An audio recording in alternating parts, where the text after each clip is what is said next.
Usung tema Jaga Basa Bali, Jaga Gumi Bali, kegiatan ini menjadi ruang kreativitas Yowana Bali untuk mengekspresikan kecintaan mereka terhadap bahasa dan budaya melalui seni dan sastra berbasis media digital.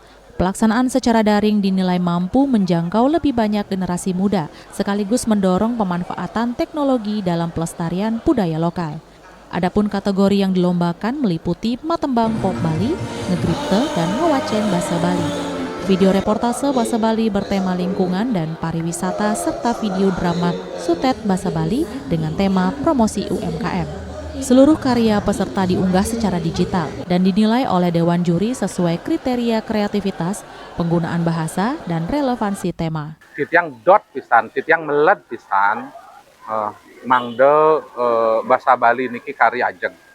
Santukan sapunika ring pergaulan sosial, ring media sosial utawi ring acara-acara kegiatan adat mangde nincapan ngangge menggunakan bahasa Bali.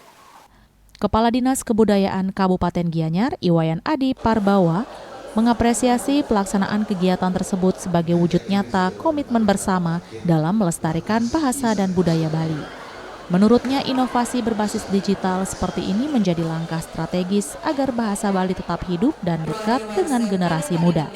Senada dengan itu, Kepala Dinas Kebudayaan Provinsi Bali, Ide Bagus Gede Wesnawo menegaskan pentingnya menjaga bahasa Bali sebagai bahasa ibu.